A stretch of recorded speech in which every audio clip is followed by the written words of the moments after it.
work in oils, and that's what I'm going to talk about.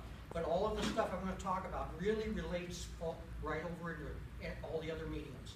Watercolors, acrylics, pastels. Pastels are just pigments without oil. So colored pencil, whatever. And the thing I wanted to talk about a little bit was color. Now, all of you know what that is. It's nothing more than a color wheel with oils, but it's mixed. When I went through school, they gave you 3 primary colors, and they never taught you about mixing. I went out, when I first started oil painting, I went out and I bought 2 of every hue, and then a few of the secondary colors. I picked a warm one and a cool color. A cooler red would be closer down to the violets, moving towards the blue. A warmer red, well, when you get warm, red's about as warm as you can get. The thing is I suggest you go home and you break your paints out, break your pastels out, and just start playing with an experiment. Do a color wheel. When you mix a color, most of these colors that they sell you in the tube are way too intense. Nothing like that happens in nature. You've got to generally mute it down. And to mute it down, it means you got to gray it down a little bit. And you do that by using the opposite. And what I found was I love to use the blue and the red, and I make a black. I use that color to mix with all my other colors. If I want to darken a yellow, I'll add a little violet to it.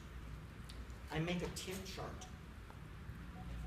And the tint chart is just adding white to it. When I start mixing them, this is just, I'll take a thing of red, a thing of yellow over here, and then ultramarine violet, I can't talk today, and I'll start mixing them. And I end up with black. And just about all these, and I'll start mixing them. And I end up with black. Now, mountain scenery, your foreground, if you look at some of the colors and how they're affected, your colors become muted the farther out. And that's because the atmosphere, the sky, is actually graying down your colors. And your sky and your foreground and your landscape will actually meet. They'll almost become the same value, the same color there on the horizon. So that's why when you mix colors up, you need to mute them, you need to lighten them, value. When I sit down and the things I do, I don't see other artists doing, the way I mix their colors and use them. And that doesn't mean it's right or wrong, it just means the way I do it. But there are reasons why I do it, and I'll explain it to you. I went through this exercise of mixing all these colors just to find out what happens when you add the opposite color, the secondary, the color opposite, to see what works. And then I use these color charts whenever I'm drawing the painting. And the other thing I do is, when you get a painting and you're trying to match a color. Yeah, I'll try to get it going. But say you want to match this in here, the background there. Well, that is so dark you can't tell what it is. But what you can do is you can make yourself a little square, or cut a little hole in a piece of white, and then you can slap it down there, and you can see exactly what that color is. And then what you do is you can come back to your charts here, and you can find what's the closest to that. And then you can add white, or you can add more of the secondary color to darken it down. The danger, I use titanium white on for my white. John, does the opposite work with the little squares if you have a very light color? Will it help you? All it does is you put it up there, and you can value that color because it's not up against another color.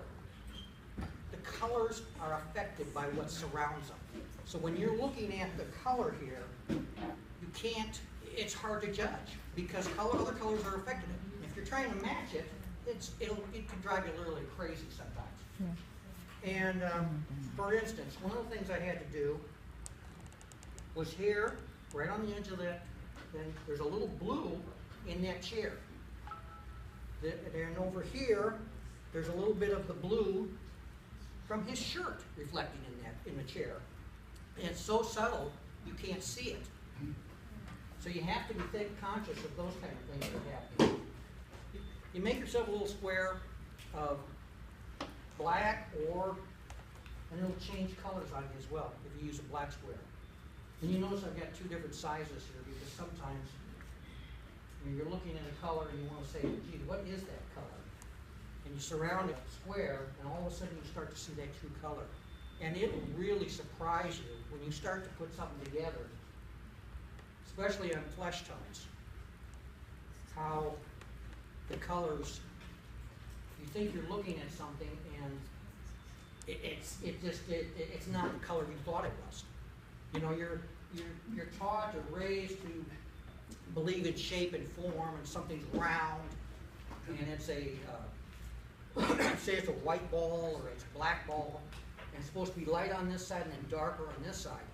Well, as it goes from the lighter to the dark, it may not only add shadow and shape to it, but it might shift color on you as well, and that'll throw you. So you really need to analyze your colors. This section down here is something I stole out of the Artist Monthly magazine. It's just a good scale of flesh tones. It's a good formula for running flesh tones, because you can start with this and then you can go anywhere with it. When you break down a shape or a shadow or a box or anything like that, a cylinder, you start out with, think of 4 values. You've got your dark value, your middle value, your high value, and your reflected tones, your reflected colors. So when you start on doing a face, you have to think of a form and a shape. And what I'll start doing is I'll lay my colors out on my palette. And I'll start with my darks and go to my lights. And that's what this flesh tone actually is. It's a steps. Here is my dark value. Here's my medium value. Here is my medium high tone or light value. And here are my light values added with white. And then the very bottom line here is where I've added a little Allison crimson to just give it a little more redness to it. These are just a little too neutral, and I wanted to add a little more fleshy tone to it. So you start with, when you do a face or a feature or anything, you get in with your dark tones, you put a few of those in there, then you put your middle tones in. It's almost like a paint by number. And think of it that way. And then you start putting in your lighter values and build your highlights. And when I brush them in, generally I start with there is no method to the madness. You can go all over the place. But a lot of times I have to get some paint on the canvas or on the board or whatever.